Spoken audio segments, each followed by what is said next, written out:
Yang kelima, yang orang mengakibatkan bisa jadi sombong, yaitu adalah keturunan Arab. Nah, karena nyaman keturunan Arab bisa patah belakang. Laisal fata may yaqulu kana abi walakinnal fata may yaqulu ha anadha. Bukanlah, kata Rasul, orang yang istimewa itu, bukanlah orang yang hebat itu orang yang membanggakan leluhur dan keturunan, tetapi orang yang hebat itu ialah dia bisa ke dirinya sendiri. Ha anadha, ini aku siap pakai. Datuk Kubahari hafal Quran kan? Kalau panenian saurang abda ubis tuh sini sambil mah ayam aja, tikar purun aja hafal sih deh. Itu datu nini ikam. Toh, nang bakobo di ana tah. Nih anak kemanakannya tah olah mamagin ako nin tata. Juga mamagin na ikam makagamat, ikam bang makagame.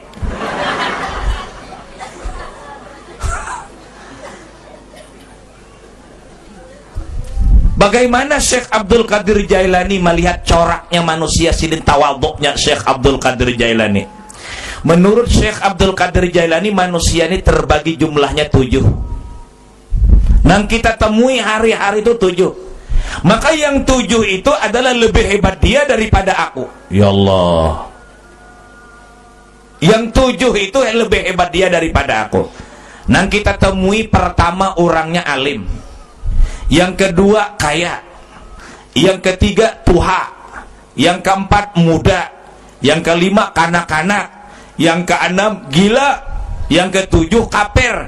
Itu pasti setiap hari itu bertemu tuh. Alim, sugih, tuha, muda, kanak-kanak, gila, kafir. Setiap hari pasti bertemu dengan orang ini. Maka yakinkan, kata Syekh Abdul Qadir Jailani, yang 7 itu dia hebat, aku tidak. Lebih hebat dia. Iya, kita mudah kalau kita bertemu dengan orang alim, kita tidak. Lebih mudah kita mengaku dia lebih hebat. Tapi bayangkan kalau kita bertemu dengan anak kecil, kita bertemu dengan orang gila, kita bertemu dengan orang kafir, mengakui lebih hebat dia. Sampai di mana ilmu Syekh Abdul Qadir Jailani masuknya itu. Padahal Sultanul Aulia, titel Syekh Abdul Qadir Jailani itu dunia mengakui bahwa beliau adalah Sultanul Aulia. Makam beliau luar biasa, kedudukan beliau, pangkat beliau di sisi Allah luar biasa. Bahkan Syekh Abdul Qadir Jailani, kita sudah pernah bicarakan, pernah kalahi dengan malakal maut. Ayo basi sintakan makalahi. Cerita sedikit. Pada ketika Syekh Abdul Qadir Jailani sedang majelis taklim, beliau tampak kontak daripada perkataan beliau tanpa kontrol, karena jazabah ilahiyah langsung datang dari Allah. Dalam pengajian seluruh yang hadir, pengajian Syekh Abdul Qadir Jailani lebih puluhan ribu satu kali. Waduh, timbul pertanyaan, di zaman dulu kan tidak ada alat pengeras suara, yang hadir puluhan ribu. Salah satu di antara karamat Syekh Abdul Qadir Jailani, orang yang banyak itu di mana aja, di ujung mana aja mendengar seperti beliau di depan. Karamat beliau. Jadi yang di ujung sana sama di depan Syekh Abdul Qadir Jailani, suara tuh menyatu. Dan satu lagi karamat beliau, yang hadir di majelis taklim beliau itu, yang tuli pun waktu itu mendengar. Ada istirahatnya tuli. Tapi setelah pulang dari majelis itu, tuli pulang.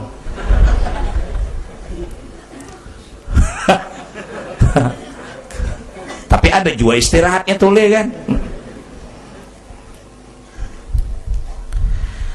Ucapan dan omongan beliau, hai seluruh hadirin dan hadirat, siapa di antara kalian ada permohonan yang sudah lama permohonan kepada Allah tidak kabul, tolong datangi aku akan memintakan sama Allah Ta'ala.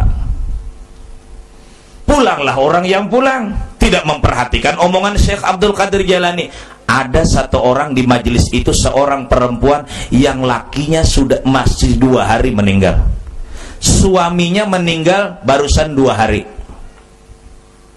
Masuk Syekh Abdul Qadir Jailani ke dalam kamar, si perempuan ini menunggu. Selesai Abdul Qadir Jailani dalam kamar keluar, si perempuan ini mengetuk, disuruh masuk. Apa galuh kamu? Apa ibu keperluan? Maaf ya Syekh, pada saat sampian tadi ngomong kan sampian menawarkan, ulun ada hajat dengan sampian pintakan sama Allah Ta'ala. Coba kan yang mengabulkannya Allah Ta'ala. Tetap Ahlus Sunnah wal Jamaah kan begitu. Bukan Abdul Qadir Jailani yang mampu mendoakan itu, yang mengabulkan. Tetap Allah, tapi yang memohonnya ini. Tadinya syirik bang itu. Syirik itu dasar kada dapat kitab juga, tapi tahu juga ilmunya. Bapak aja kita bailang ke kubur minta nang apa minta. Kadinya orang meminta ke kubur tetap meminta kepada Allah. Kuntu nahitukum an ziyaratil kubur fazuruha. Lalu si perempuan tadi apa? Kan sampian ngomong tadi, siapa ada hajat, baik hajat dunia ataupun hajat akhirat, lama tidak kabul, maka pinta saja, lapor saja sama aku memintakan Allah. Nah kebetulan Syekh, suami ulun barusan dua hari meninggal. Tolong pinta akan lawan Allah supaya hidup laki ulun. Allahu Akbar, ini di luar jangkauan ini. Tunggu kata beliau, insya Allah dikabulkan Allah. Masuk dalam kamar, sembahyang 2 rakaat, minta kepada Allah, salam. Apa yang terjadi? Beliau naik ke atas, terbang. Allah, wele jauh gak muntai tagabang. Nah, hatta ghaba anha, sehingga si perempuan tadi kada melihat lagi di dalam rumah atau kada terbang. Jangan bingung. Kikuk kikuk kikuk. Jaka tingkir. Itu aja kada bingung, ini apalagi ini wali, makin kada bingung lalu. Kikuk kikuk kikuk. Rupanya aja gurunya melihat juga. Pian aja anak melihat, ulungan anak melihat juga. Den. Kikuk kikuk kikuk. Muar banget aja kok nang parut ganal nih anak makan terus gawe ya. Kiko kan hafal ulun. Rupanya nonton seberataan juga. Nang mana tertawa tuh nonton berataan tuh kan habis seberataan ya. Kiko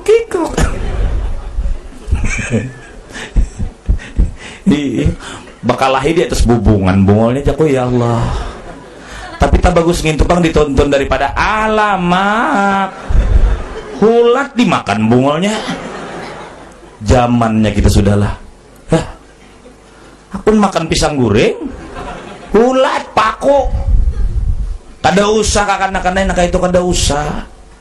Itu orang nak kada ada ilmu tasawuf, ilmu tauhid fikih dada. Sudah melanggar norma-norma hak agama sudah. Masa ulat dimakan? Masa paku dimakan? Wala tulqu bi aidikum ila tahluka. Jangan kau lontarkan dirimu ke dalam luka.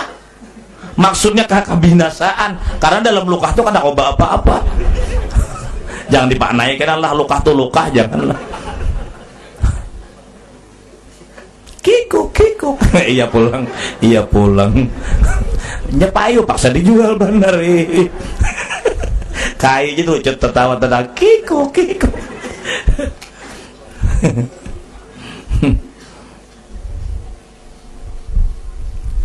Menemui malakal maut di langit. Di langit yang ke-7 bertemu dengan malakal maut. Dalam riwayat roh yang dicabut malakal maut itu 3 hari dalam kantongnya dulu. Bakantong sih ding. Lalu Syekh Abdul Qadir Jailani bilang, "Hei malakal maut, bawa ke sini roh si Ano bin si Ano." Kata malakal maut, "Apa urusan nenek? Kau tahu nggak fungsi aku sebagai seorang malaikat la ya'sunallaha ma amarahum wa yaf'aluna ma yu'marun. Aku tidak berbuat terkecuali atas dasar perintah dari Allah Ta'ala. Mencabut roh itu bukan sembarang, bukan semau aku, itu perintah Allah. Ngapain saya kamu? Oh, rupanya malakal maut orang Jakarta ya. Pokoknya kata Syekh Abdul Qadir Jailani, bawa sini. Jangan banyak ngomong, bawa sini. Pokoknya aja malakal maut tidak mau. Pokoknya kata Syekh, bawa ke sini. Ini keduanya pokoknya, modalnya sudah nggak tahan lagi nih. Lingah malakal maut. Rupanya lingah melihat kenapakah? Cap ke kantong. Cap, tarik, tak, acak. Carik, robek kantong malakal maut. Itu ada kitab yang membicarakan. Menyalahkan itu kan ada isi kitabnya. Masa orang negara tapi anu menyalahkan? Tuh salahkan jaka tingker tuh, jaka tarup tuh. Ini salahkan itu dulu. Nah, apa menyalahkan orang wali itu kada bingung kita. Orang nama maksiat aja kawa baga ganjil pekerjaannya. Sehingga roh tadi menyebar dan ke dunia. Nang mana orang rahatan memandii, kembali rohnya bangun. Malakal maut marah, ya Rob, ini hambamu berani mencarikan, merobekkan kantongku. Ujar Tuhan, jangan disariki, jangan dimarahi, dia pangkatnya tinggi di sisi aku. Bagaimana ya Allah, roh nang sudah sabak nang keluar ini, nang sudah menyebar ini, jatuhan cabuti bahasa. Nang rahatan bangun cabut, mati pulang. Tak tinggal nang satu tadi. Kembali Syekh Abdul Qadir Jailani ke bawah, dan ketika pasahapan sejadah ngomong sama siapa? Perempuan tadi. Kau silahkan pulang, suamimu dalam kubur hidup. Cepat keluargamu tabuk, bongkar, dia masih sedia keadaan hidup. Dibongkar, ditabuk, kemudian kelihatan dan dia hidup, dan hidupnya beberapa puluh tahun lagi. Itu keramat terbesar dari Syekh Abdul Qadir Jailani sampai kelahi lawan malakal maut. Orang yang sebesar ini mengaku paling hina. Kalau kita bertemu, kata beliau, dengan orang alim, lebih hebat orang alim daripada kita, mudah. Kalau kita bertemu dengan orang kaya, lebih hebat orang kaya dengan kita, mudah. Kalau kita bertemu dengan orang tua, lebih hebat orang tua daripada kita. Orang tua lama hidup di dunia, sedangkan kita tidak lama. Berarti beliau banyak mengerjakan kebaikan. Bertemu dengan anak muda, lebih gagah dia beribadah daripada aku. Bertemu dengan anak kecil, lebih hebat dia karena dia tidak punya dosa, sedangkan aku banyak dosa. Bertemu kita, kata beliau, dengan orang gila, lebih hebat dia daripada kita karena dia gila, tidak dicatat segala apapun yang diperbuatnya. Orang gigilaan mulai lagi halus sampai ke tua gigilaan itu surga. Nama hulul neraka. Lebih hebat orang gila daripada aku. Kenapa? Sebab dia gila tidak dikenakan sanksi, hukum tidak berlaku dengan dia.